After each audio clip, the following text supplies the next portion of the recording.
I never believed in Bigfoot until a creature, nearly 8 feet tall, chased me for 6 miles down a mountain bike trail at speeds that should have killed us both, and it changed everything. My name is Derek Holbrook. I'm 48 years old, and I've spent the better part of my life on 2 wheels. I was a professional downhill racer in the 90 seconds, competed in some of the gnarliest courses in the world: Whistler, Moab, the Kamikaze at Mammoth Mountain. A bad crash in '98 at a competition in British Columbia ended my racing career. Shattered collarbone, 3 broken ribs, and a concussion that had me seeing double for weeks. But I couldn't stay away from the trails.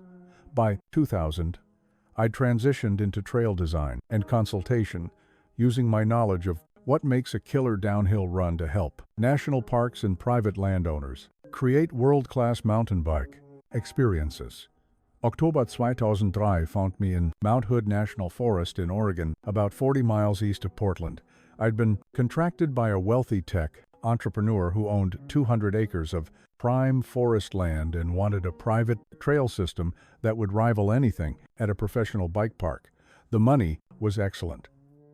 $15,000 for the design, work alone, and the terrain was perfect. Steep slopes, natural features, density forest that would provide technical challenges, and flow sections that would let riders really open it up.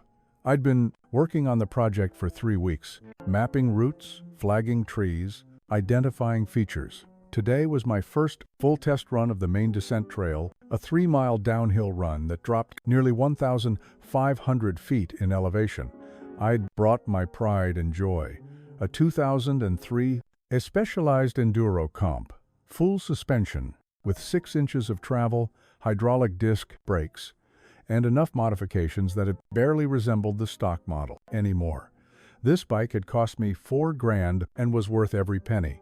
My helmet setup was a bit unusual. I'd mounted a Viop point of view 1.5 camera on top of my Fox racing helmet, the same kind of setup extreme sports athletes were using. The camera was bulky as hell and threw off the aerodynamics. But I wanted footage of the trail run for my client. Show him what his money was buying. The camera, recorded on many DV tapes, gave me about 90 minutes of recording time, and the mount was solid enough to survive the impacts and vibrations of serious downhill riding. I'd parked my 2001 Toyota Tacoma at the bottom of the trail, then driven my client's Jeep Wrangler to the top. He'd given me keys and carte blanche to use his property however I needed. The trailhead started at an old logging road that had been abandoned for decades. Perfect starting point. It was 11:30 inches the morning when I clipped into my pedals and started the descent. The October air was crisp, maybe 55 degrees, and the forest was alive with fall colors, Douglas firs mixed with vine maples that had turned brilliant red and gold. The trail conditions were perfect. The ground was tacky from rain 2 days earlier, giving me grip without being muddy. I clicked on the VIO camera and started recording.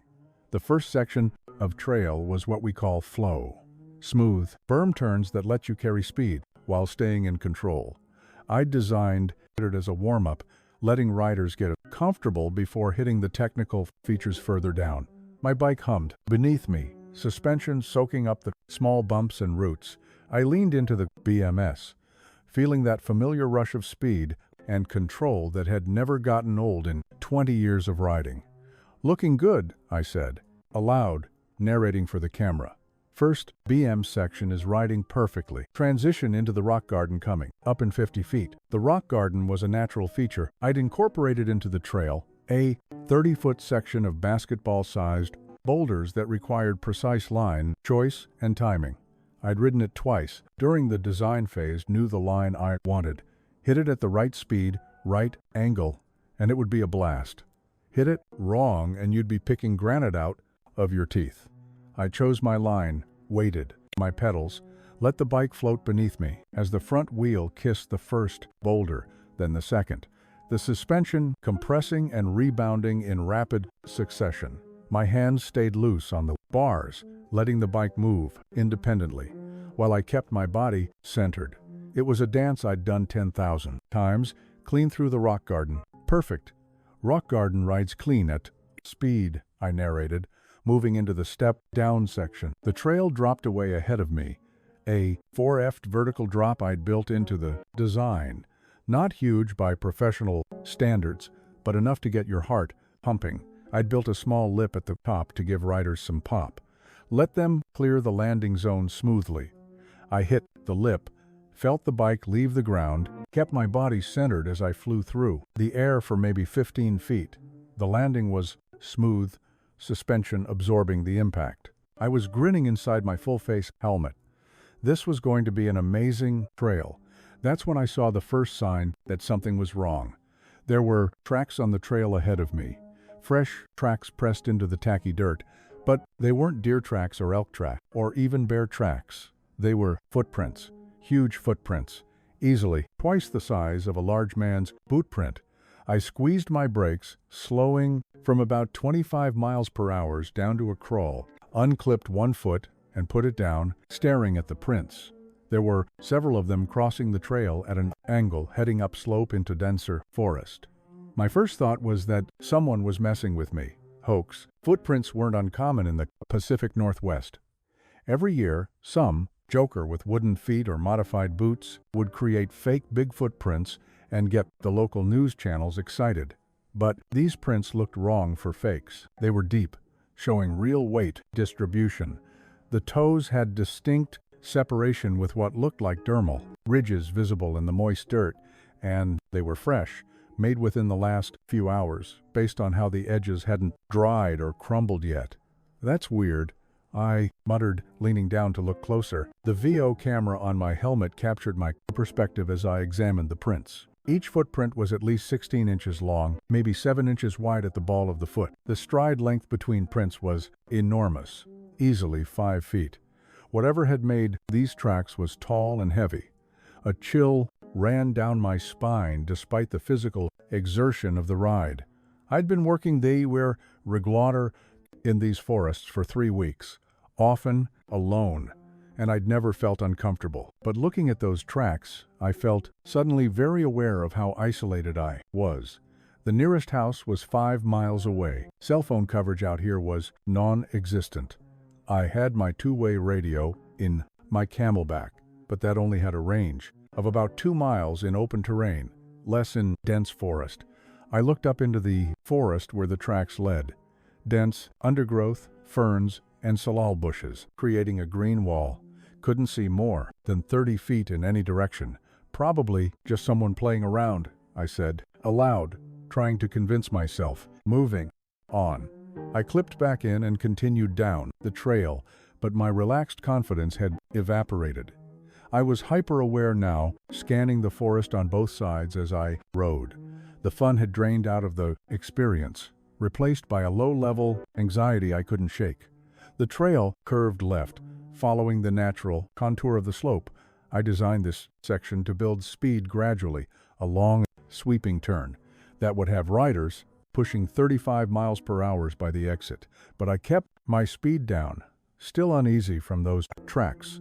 That's when I smelled it. A powerful musky odor like wet dog mixed with rotting vegetation and something else I couldn't identify. It was strong, enough to smell even while moving, even with the wind of my passage. The smell triggered something primal in my brain, some ancient warning system that predated language.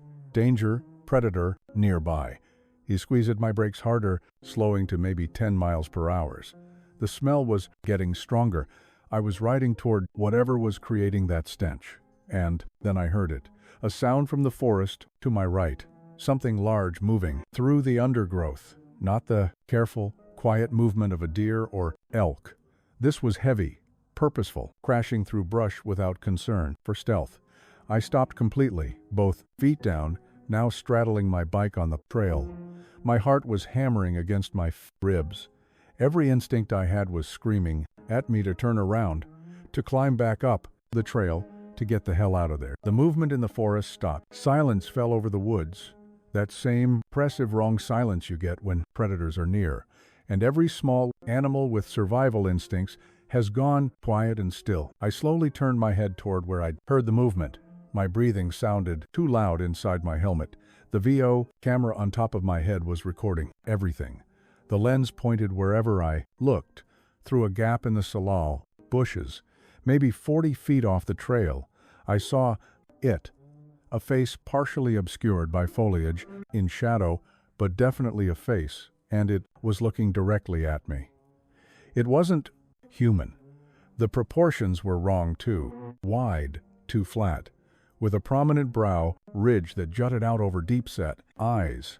The nose was broad and flat, but it wasn't quite ape-like either. Something in between, something that shouldn't exist, and it was huge, even crouched down in the undergrowth, partially hidden. I could tell this thing was massive.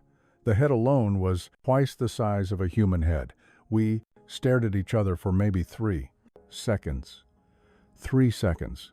That felt like 3 hours. Those eyes, dark, intelligent, calculating, locked onto mine with an intensity that made my skin crawl. Then it stood up. The bushes and ferns that had been partially concealing it were suddenly pushed aside as it rose to its full height. 7 and 1, divided by 2 feet tall at minimum, maybe closer to 8 feet, covered in dark brown fur that was matted and rough. The shoulders were incredibly wide, the arms disproportionately long, hanging past where its knees would be. The chest was barrel-shaped, massive with muscle. It opened its mouth and made a sound that turned my blood to ice. A roar, but with an almost human quality to it, angry, aggressive. I didn't think. I just reacted. I clipped in and started pedaling. The first few pedal strokes felt like they took forever, my legs turning the cranks through molasses while my brain screamed at them to move faster. Behind me, I heard that roar again, followed by the unmistakable sound of something large crashing through the forest parallel to the trail. It was coming after me. My racing instincts took over. Body positioned forward, weight-centered, eyes scanning the trail ahead for the fastest line. The bike accelerated beneath me, suspension compressing as I powered through a rough section of exposed roots. 20 miles per hour, 25, 30. Not fast. Enough. I could hear it keeping pace off. To my right, maybe 20 yards into the forest. Trees and undergrowth. I would have to carefully navigate on foot. This thing was just bulldozing through, branches snapping, the heavy thud of footfalls that I could feel through the ground even while riding. The trail dropped into a steep pitch, a section I designed to let riders really open to it up. Gravity became my ally. 35 miles per hour, 40. My hands gripped the bars so tight, my knuckles were white inside my gloves. The VIO camera on my helmet captured everything. The trail rushing up to meet me, the blurred trees on either side, and occasionally, when I glanced right, glimpses of dark fur moving through the forest. A root section came up fast. No time for finesse. I hit it at full speed, the bike bucking beneath me like a wild animal. My ass came off the seat, legs absorbing the impacts through bent knees, arms loose, to let the bars move independently. One wrong move at this speed, and I'd be face first into a tree. Made it through. The trail curved left, a banked berm I'd spent 2 days building. I leaned hard into it, trusting the grip, carrying maximum speed through the turn. The G-forces pressed me down into the bike. For a moment, the sound of pursuit faded. Then the trail straightened out, and I heard it again, closer now. It had cut across while I'd followed the trail's curve. It was learning my route, anticipating where I'd be. Smart. This thing was smart. Come on, come on. I muttered through gritted teeth, pedaling hard through a flatter section. My lungs were burning already, heart rate redlining. This wasn't like racing where you paced yourself. This was all-out sprint speed with no concern for conservation. I'd either get away or I wouldn't. No middle ground. The trail dropped again, steeper this time. A section I'd called the Devil's Run in my notes, a 40 degrees pitch that would have most riders on their brakes. I let the bike run, using every inch of the trail, finding the smoothest line through the chaos of rocks and roots and loose dirt. 50 miles per hour. 55. At this speed, a mistake meant broken bones at best, death at worst. But the alternative, letting that thing catch me, wasn't an option I was willing to consider. Behind me, the crashing sounds had stopped. For a moment, I thought maybe I'd lost it. Maybe it had given up. Couldn't maintain this pace. Then I saw it ahead of me. It had somehow gotten in front of me. Maybe 50 yards down the trail, standing in the middle of the path, that massive frame blocking my route. It had its arms spread wide like it was trying to make itself look even bigger, like it was hurting me. No time to think, pure instinct. I veered hard right, leaving the trail entirely. Crashed into the underbrush at 40 miles per hour. Ferns and bushes whipped my legs. A branch caught my shoulder, spinning me sideways. I nearly lost it, the bike sliding out beneath me. But somehow I managed to keep it upright, keep it moving. I was off trail now in virgin forest with no clear path. This was insanity. This was how you broke your bike or your neck or both. But I didn't have a choice. The creature roared again, so close now I could feel the sound vibrate in my chest. It was right behind me, maybe 20 ft back. I wove between trees, the bike, responding to every tiny input from my hands and body. Years of riding technical terrain were the only thing keeping me alive. A gap between two cedars barely wider than my handlebars. I threaded it without touching, bark scraping my knuckles on both sides. A fallen log ahead, maybe 3 ft high. No time to go around.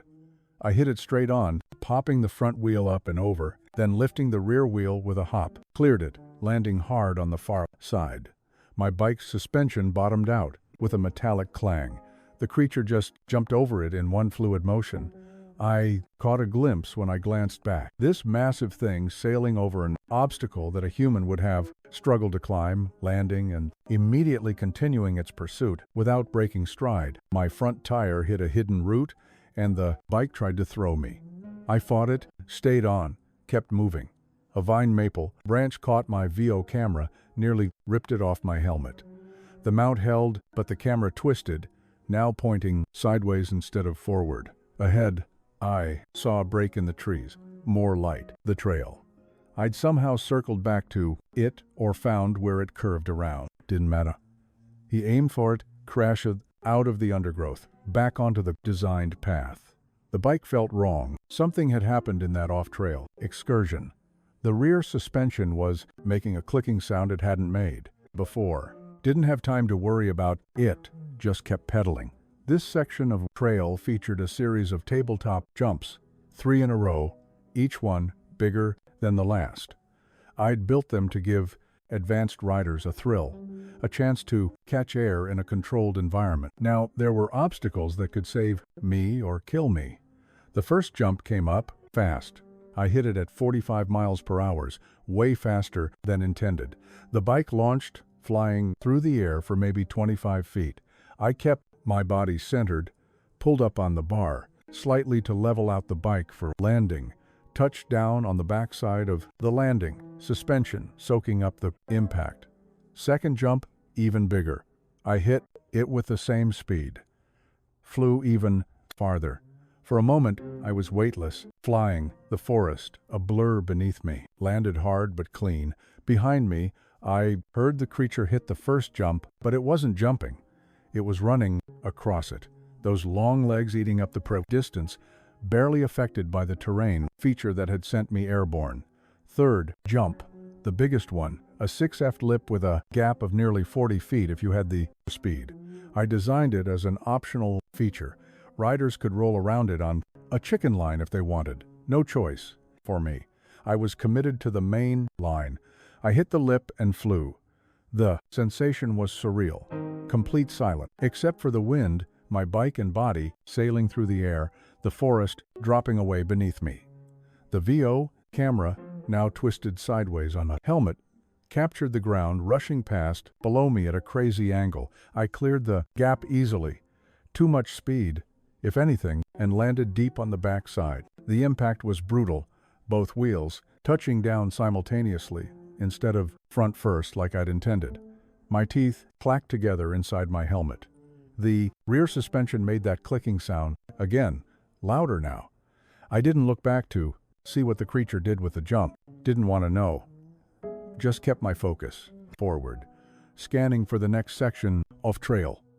A rock garden approached, bigger than the one at the top. Refrigerator-sized boulders that required precise navigation.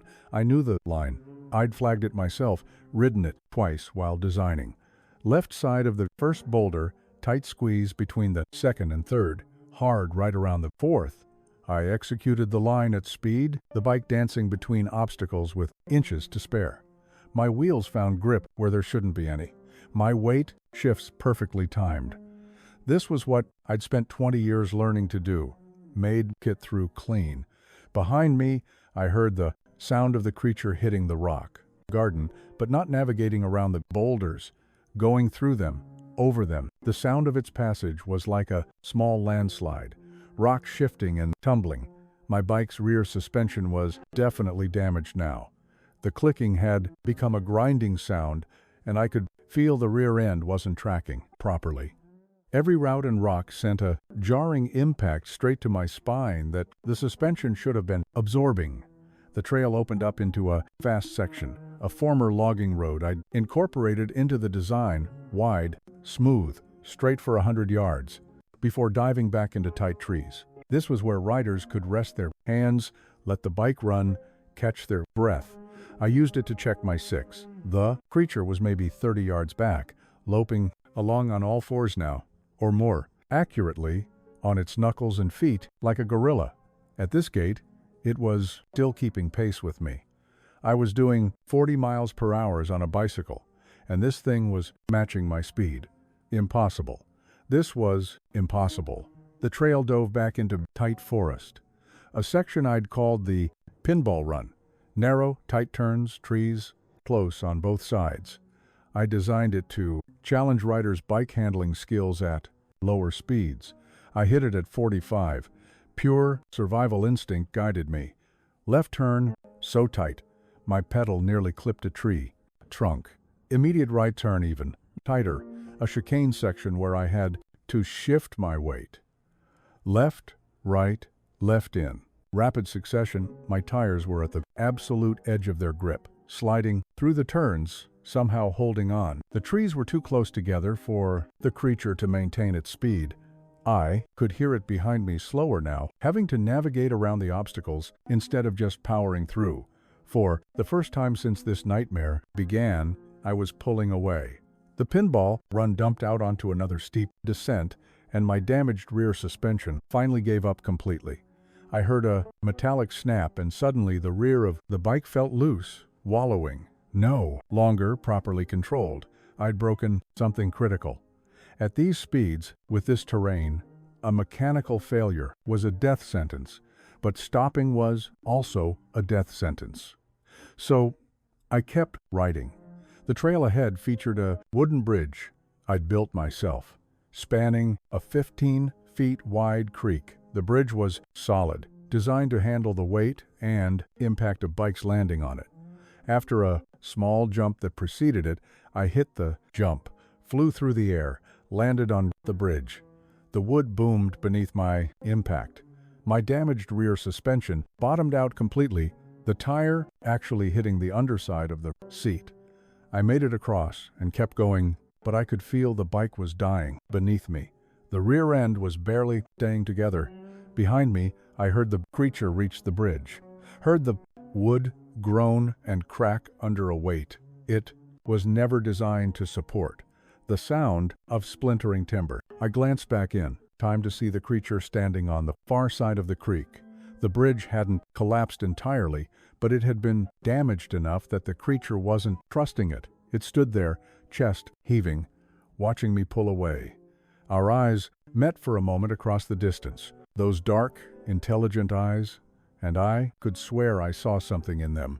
Not rage or hunger, something else. Recognition, maybe, respect.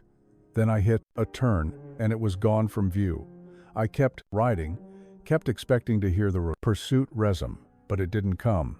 The forest was silent except for the sound of my bike, my breathing, and my heart. hammering against my ribs. I'd gotten away for now.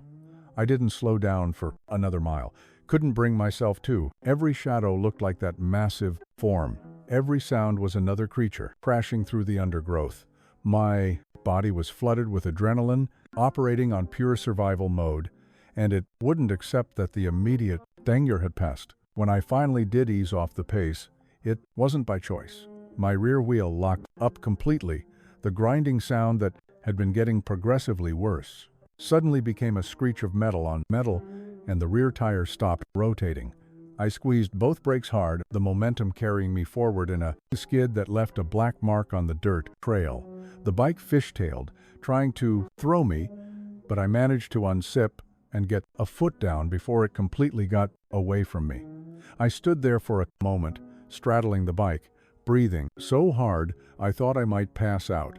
My legs were shaking, my hands were cramping from gripping the bars so tight for so long. I could feel my pulse pounding in my temples, in my neck, behind my eyes.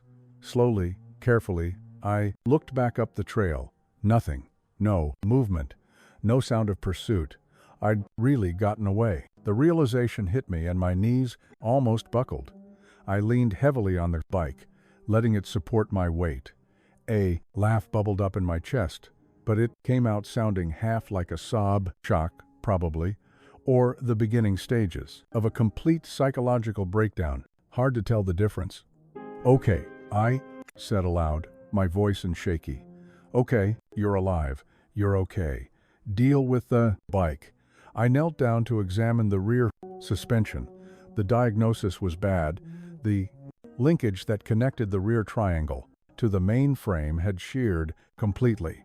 One of the bolts had snapped, probably from the impact when I'd landed from that big jump, and the constant stress had finished the job. The rear wheel was now jammed at an angle that made it impossible to rotate. This bike wasn't going anywhere under its own power. I pulled out my Camelback's drink tube and took a long pull of water.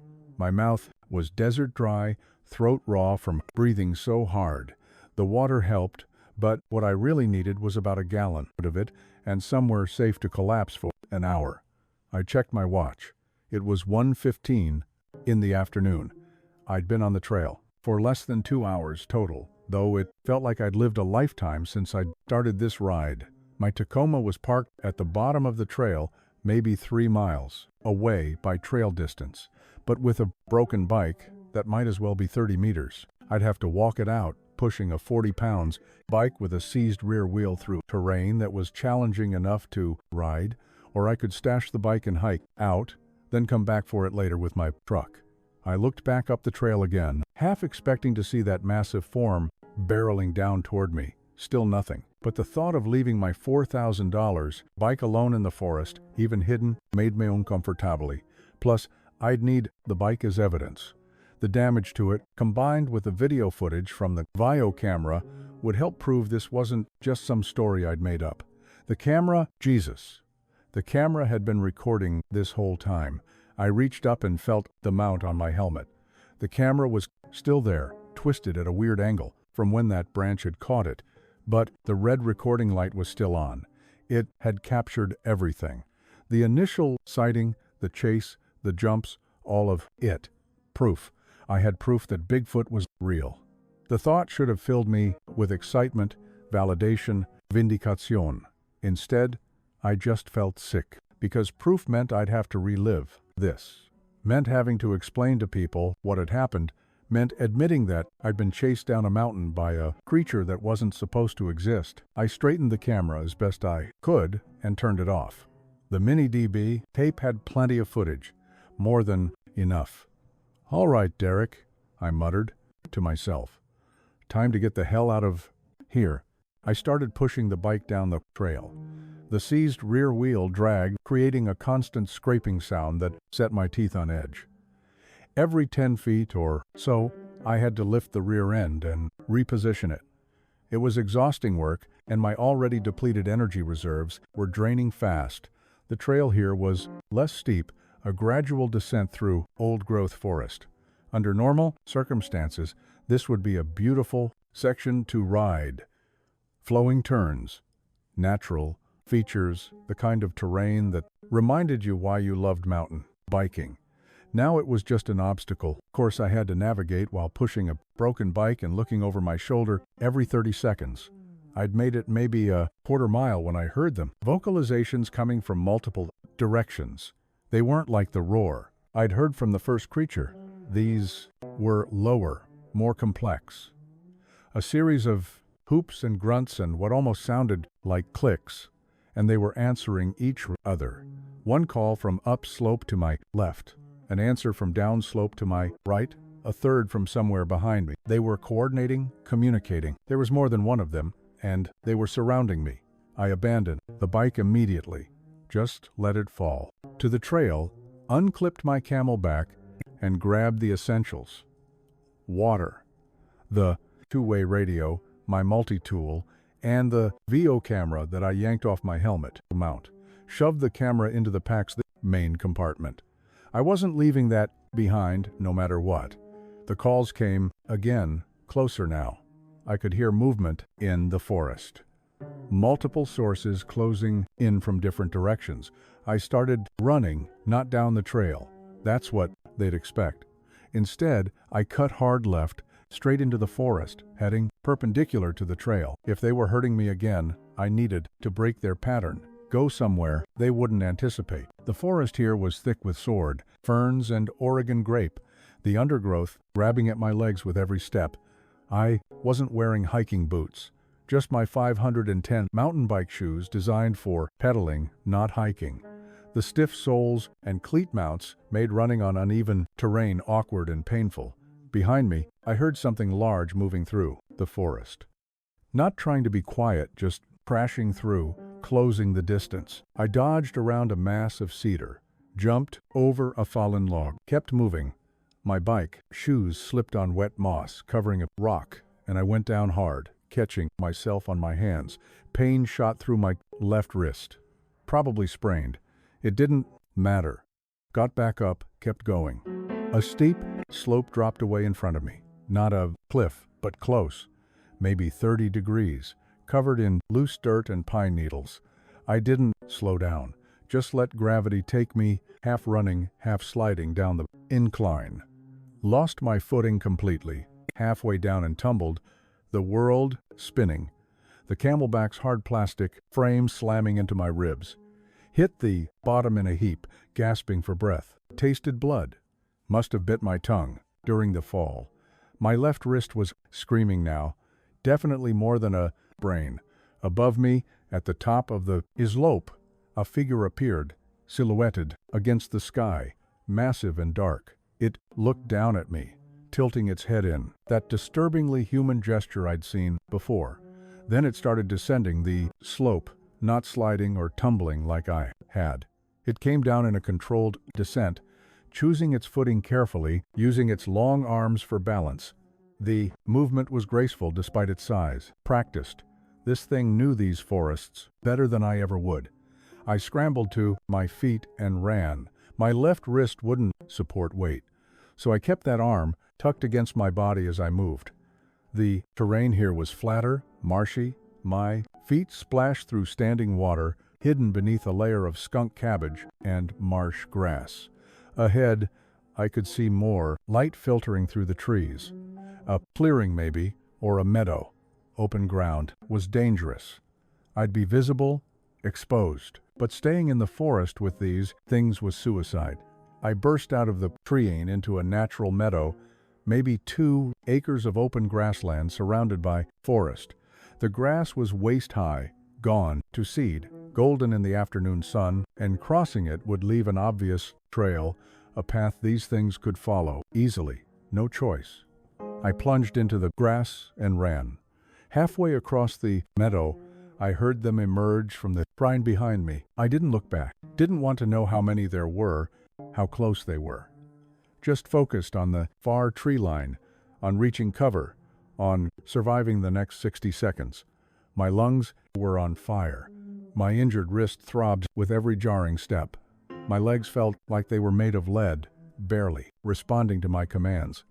I wasn't a young man anymore, 48 years old, and while I was in decent shape from mountain biking, I wasn't built for this kind of sustained flight.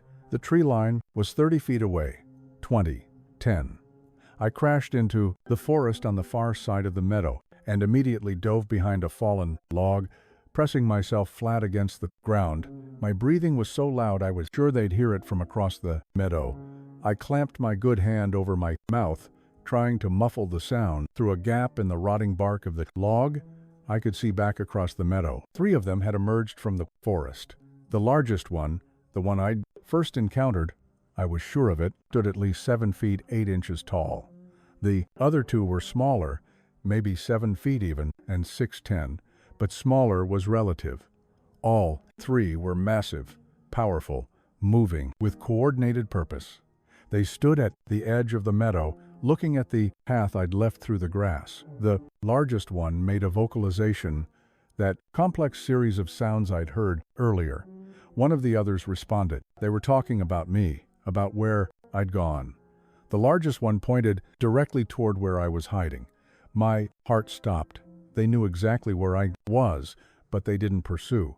Instead, the largest one made another vocalization. Then all 3 turned and walked back into the forest they'd emerged from. Within seconds, they disappeared, leaving only swaying grass to mark their presence. I lay behind that log for 10 full minutes, not moving, barely breathing, waiting for the trap to spring. This had to be a trick. They were circling around, cutting off my escape, getting into position for an ambush. But nothing happened. The forest around me gradually came back to life. Birds started singing again. A squirrel chattered somewhere overhead. The oppressive silence that marked their presence had lifted. They were gone, really gone. Why? The question gnawed at me as I finally forced myself to move to get up from behind the log. They'd had me. I was exhausted, injured, lost. They could have ended this chase whenever they wanted, but they'd chosen not to. The same way the first one had chosen not to catch me when it clearly could have. The way they'd hurted me instead of attacking, the way they'd communicated, coordinated, but never closed in for the kill. They weren't trying to kill me. They were trying to what? Drive me away, warn me, keep me out of some territory. I didn't have answers, just more questions and a growing certainty that everything I thought I understood about the natural world was wrong. I pulled out my 2-way radio and clicked it on. Static hissed, but underneath I could hear faint voices. I was at the edge of the radio's range, but I might be able to reach someone. "This is Derek Holbrook," I said into the radio, my voice cracking. "I'm on the Mount Hood Trail system, approximately 3 mi northeast of the Barlow Pass Trail. Head. I need assistance. Repeat, I need assistance. My bike is disabled, and I'm injured. Can anyone hear me?" Static. Then faintly. "Copy. Holbrook. Position. Confirm. I'm 3 miles northeast of Barlow Pass." I repeated. "Injured wrist, possibly sprained or broken. My mountain bike is abandoned on the trail with a broken rear linkage. I need help getting to plan. Woodhaven.com. Out. More static then. Copy. Holbrook. Rangers dispatched. State a position. Mark location." The signal was breaking up, but the message was clear. Help was coming. I just had to stay alive long enough for it to arrive. I found a relatively open spot where I could be seen from above if they sent a helicopter, though I doubted they would for something like this. More likely, they'd send rangers on foot or ATVs, and I waited, watching the treeing, wondering if those creatures were watching me, too. The wait was agonizing. Every rustle of leaves, every snap of a twig, every shadow that moved in my peripheral vision sent my heart rate spiking. I sat with my back against a large Douglas fir, my injured wrist cradled against my chest, the 2-way radio in my good hand, and my eyes constantly scanning the forest around me. I checked my watch obsessively. 1:45, 2:15. How long did it take to hike 3 miles? Even on rough terrain, experienced rangers should be able to cover that in under an hour. But every minute felt like 10.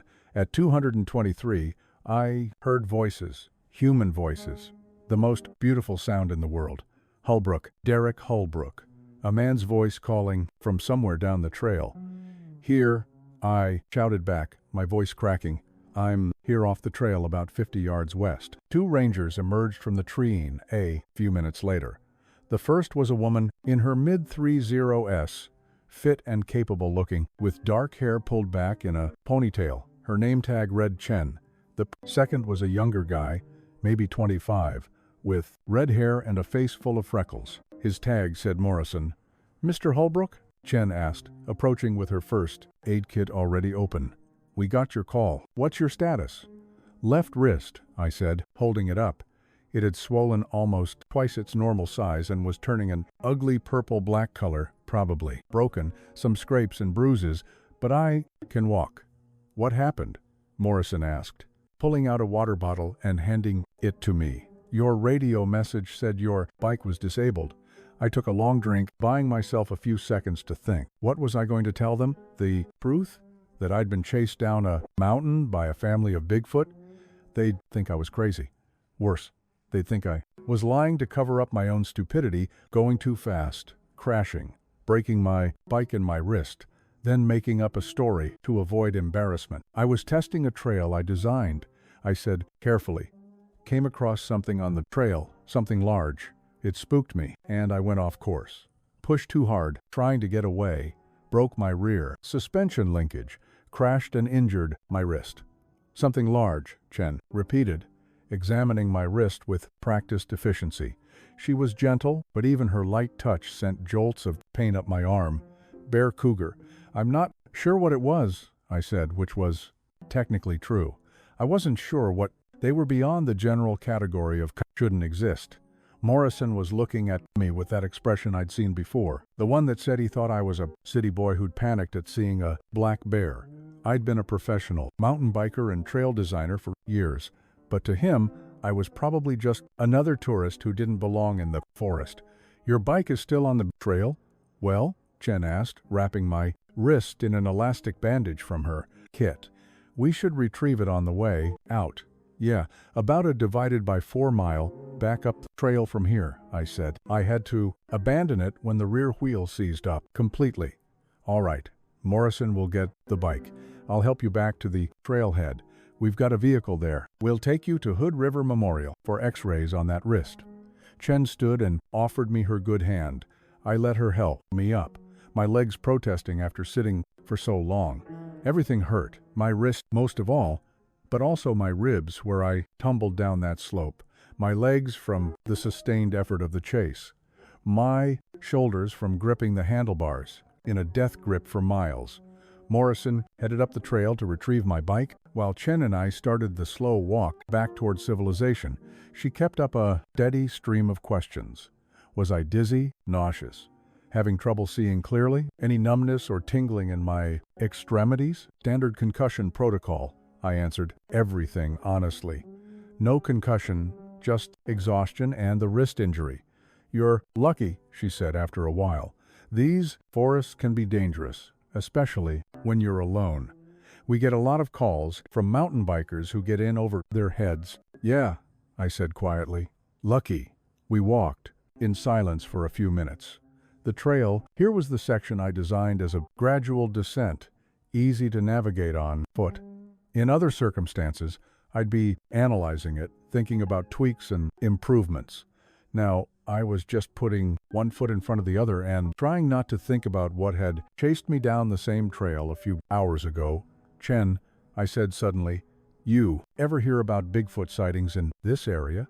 She glanced at me and I saw something flicker across her face. Not dismissal or mockery, something else. Weariness, maybe? Why do you ask? Just curious.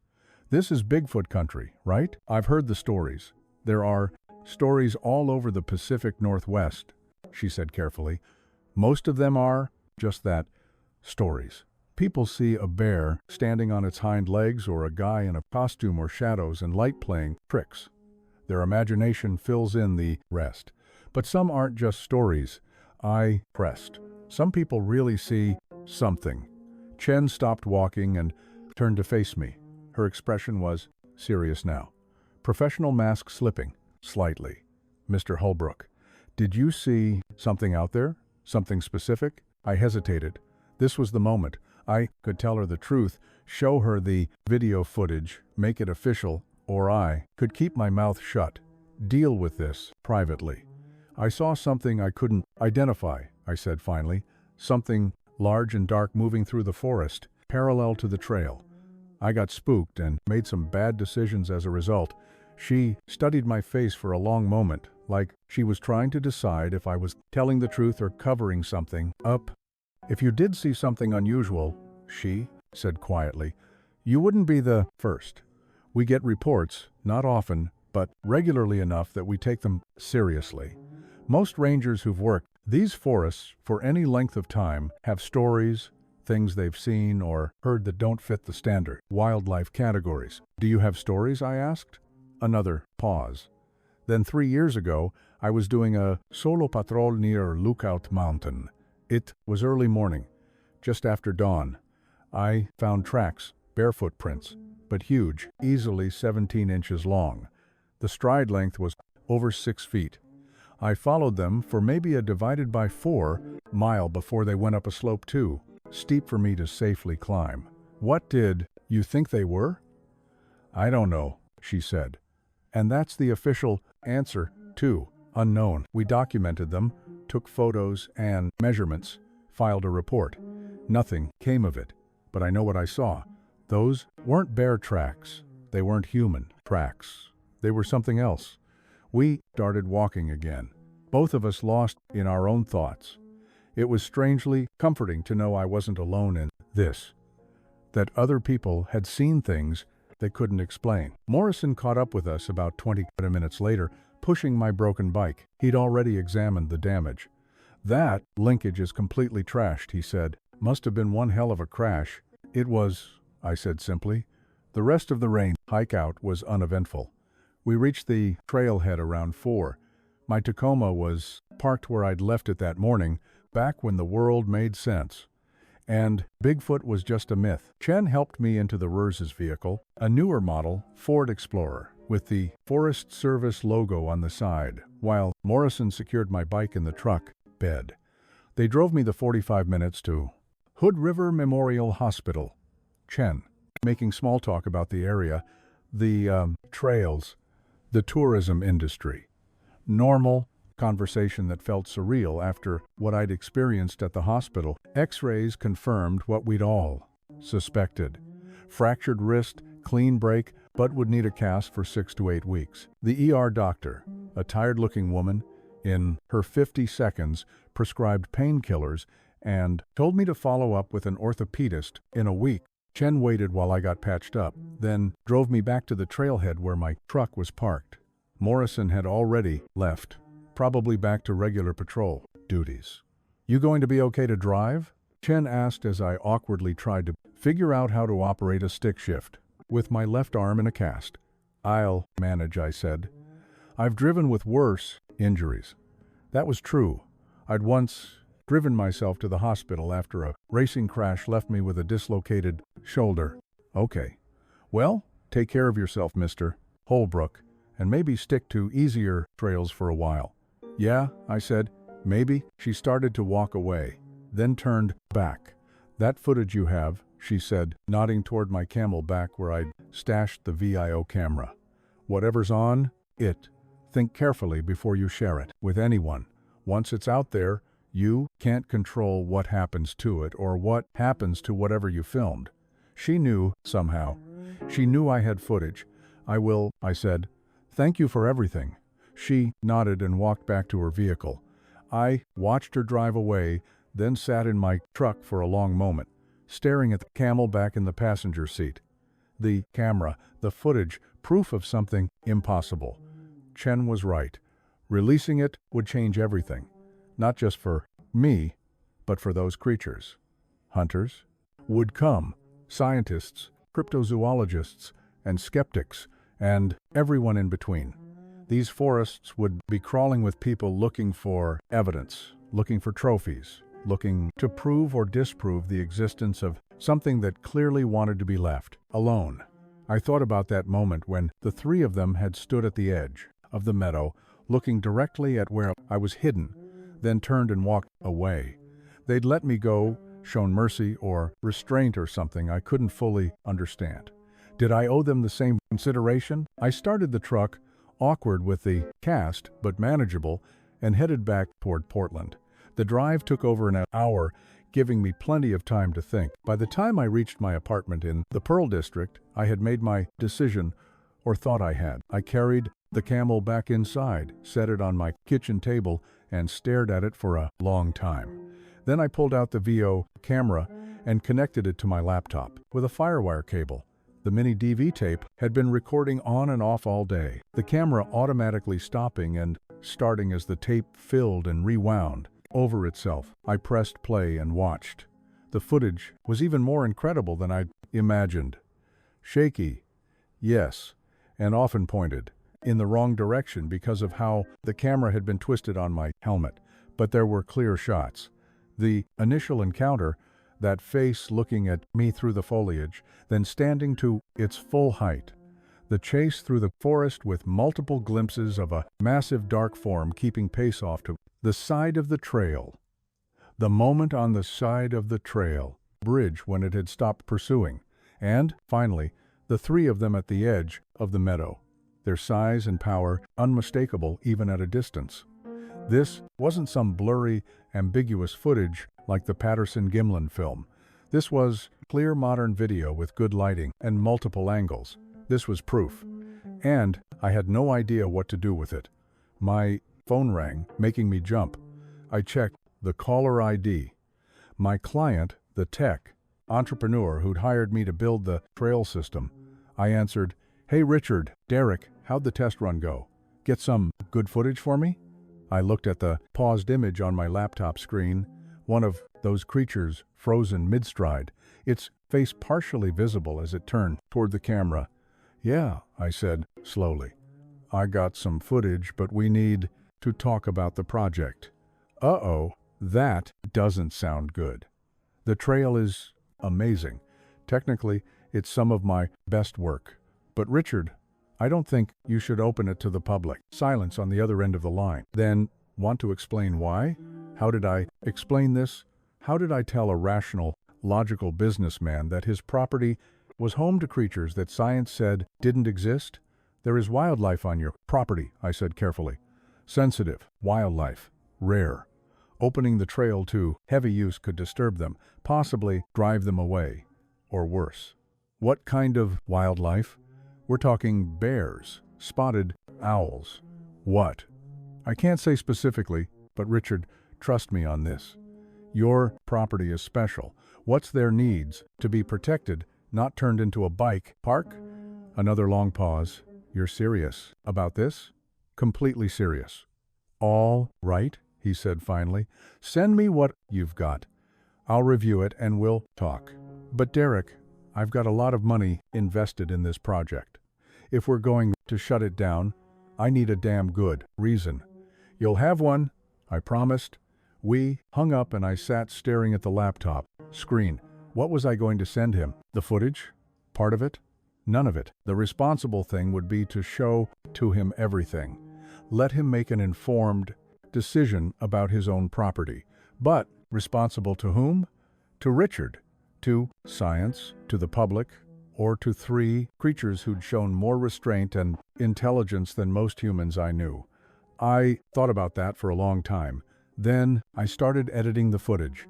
I worked on the footage until 3:00 the morning, my eyes burning from staring at the laptop screen, my broken wrist throbbing despite the painkillers. The editing software I used was basic Adobe Premiere 6.5 standard for 2003, but it was enough for what I needed to do. I created 2 versions. The first version was for Richard. It showed the trail itself, the technical features, the flow, sections, the jumps and rock gardens, showed my bike handling, the way the trail rode, the natural beauty of the forest. But every shot that showed the creatures, I cut. Every vocalization I heard on the audio track, I muted or covered with music. What remained was a perfectly professional trail demo video. That happened to end with me saying I'd encountered dangerous wildlife and recommending the project be shelved. The second version was complete, everything. The initial sighting, the chase, the pursuit through the forest, the three of them at the meadow's edge. I rendered it to a fresh mini DV tape, then made a second copy. One went into a fireproof safe I kept in my closet. The other I packaged carefully in a padded envelope with no return address. But I didn't mail it anywhere. Not yet. Maybe. Not ever. I just needed to know it existed somewhere other than my apartment. Insurance maybe, or evidence for someone if something happened to me. The sun was coming up when I finally sent Richard the edited version via email, compressed to 80 middle hours, which took nearly an hour to upload on my cable internet connection. Then I collapsed into bed and slept for 12 hours straight. When I woke, it was late afternoon.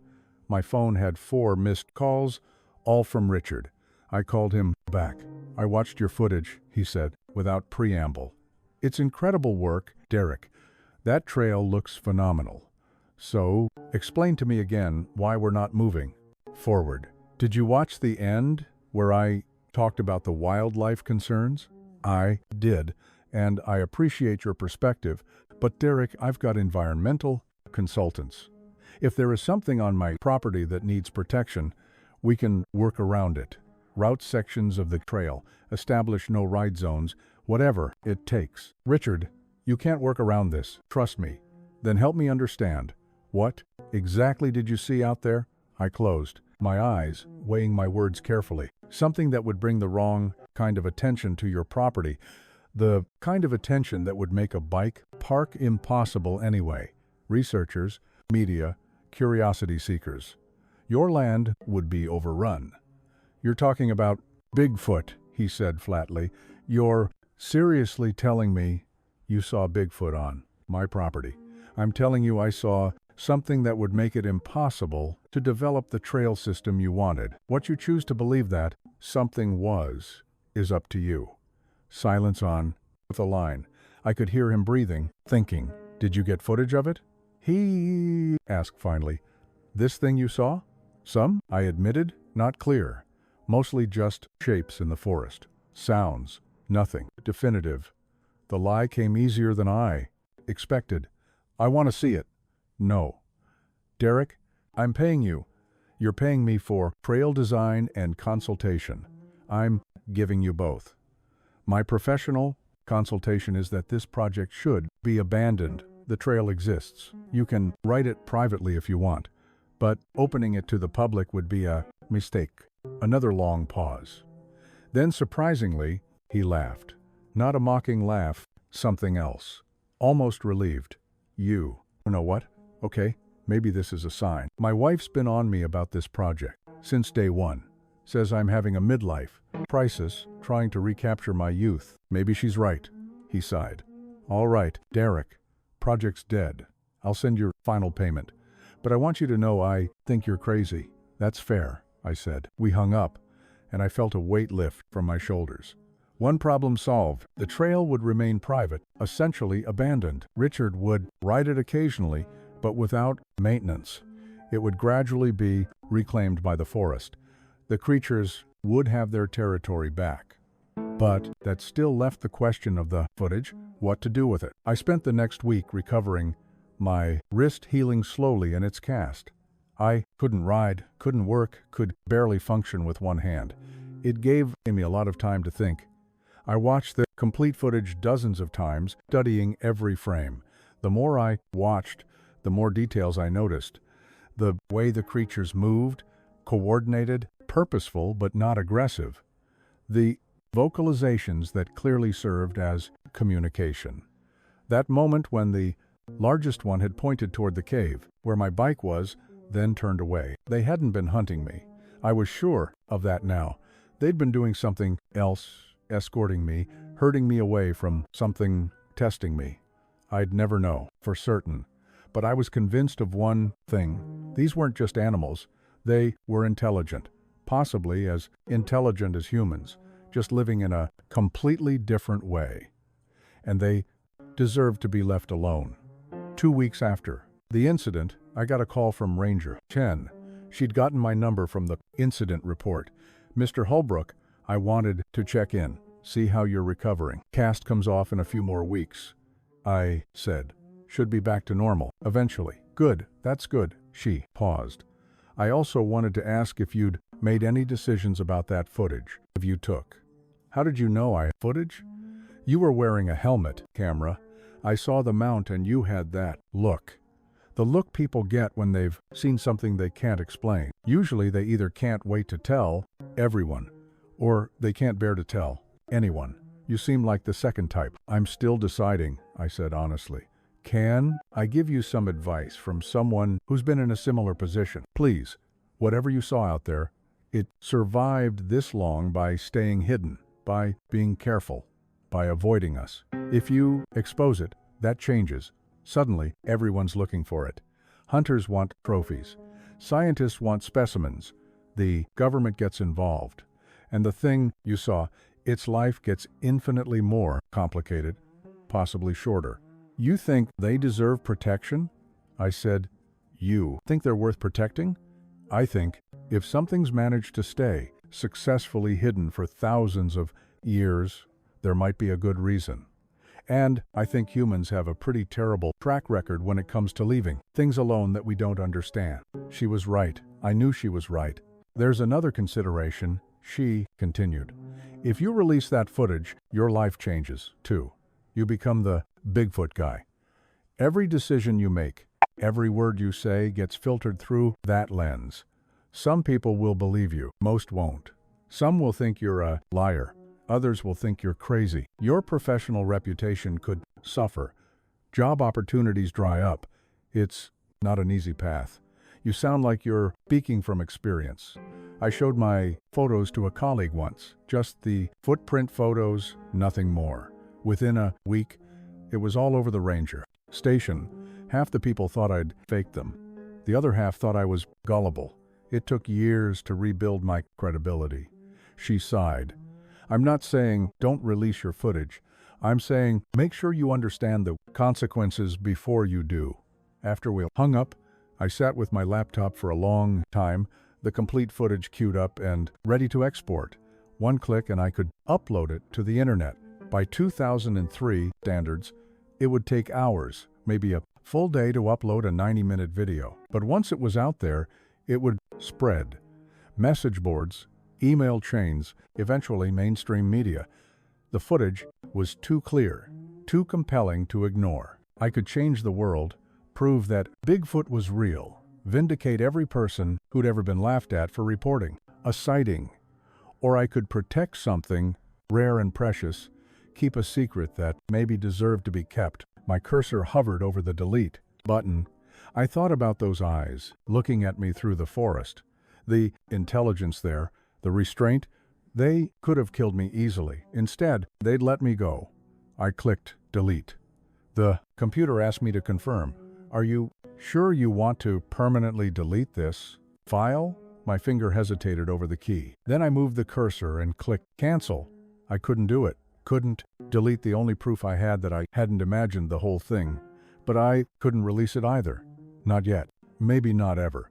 So I copied the file to 3 different locations: an external hard drive, a CD-ROM, and the mini DV tape in my safe. Then I encrypted the digital files with a password only I knew. And then I tried to move on with my life. The cast came off 6 weeks later. Physical therapy was brutal, but I stuck with it. By spring of 2004, I had most of my grip strength back, could ride a bike again, though the wrist was never quite the same. Little twinges of pain when the weather changed. Stiffness in the morning. I took smaller contracts after that. Nothing too remote.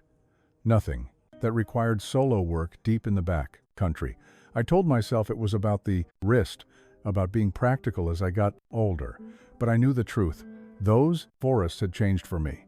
They weren't safe playgrounds anymore. They were home to something ancient and unknown. And I was just a visitor who had overstayed his welcome. I never went back to Mount Hood National Forest. Never contacted Richard again about his property. That trail I designed with such care remained abandoned, gradually disappearing under new growth and fallen leaves. Sometimes I'd see news stories about Bigfoot sightings, grainy photos. obvious fakes, people trying to cash in on the mystery. Part of me wanted to step forward, show my footage and settle the question, once and for all. But I never did, because Chen had been right. Some secrets deserve to be kept. Years passed. 2004 became 2005, then 2006. The technology changed. The VO point of view camera I'd used was obsolete, replaced by GoPro and other action cameras with better quality and smaller form factors. Many DV tapes gave way to digital storage. The world moved on. But I never forgot that October day in 2003. Never. I forgot the sound of something massive crashing through the forest behind me. Never forgot those eyes watching me from the shadows.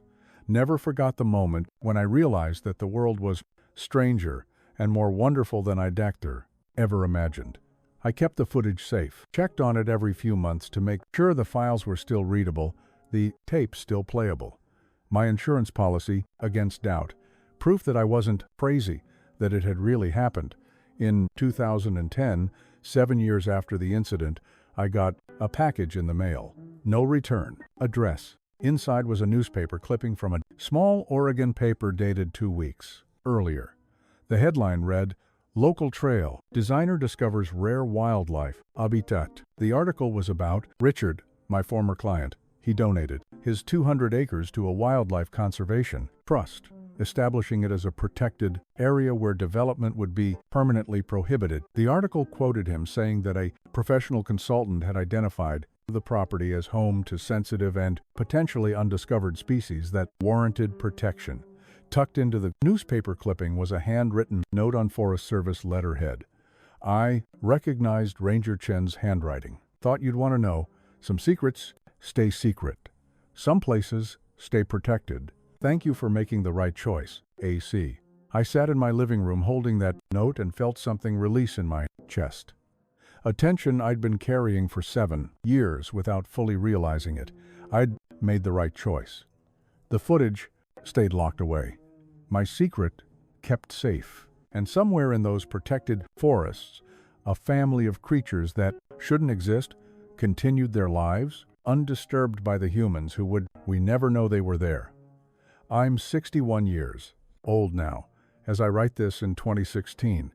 My mountain biking days are mostly behind me. The wrist never fully recovered, and neither did my nerve. I still work as a consultant occasionally, but only on established trails, never on new design in remote locations. People sometimes ask me if I believe in Bigfoot. If I think the stories are real, I always say the same thing. I believe the forests are full of mysteries. Some of them are better left unsolved. They usually laugh, thinking I'm being philosophical or poetic. They don't know that I'm being absolutely literal. I never believed in Bigfoot until October 2003, when 3 of them chased me down a mountain on my bike, and then chose to let me live. That experience changed everything.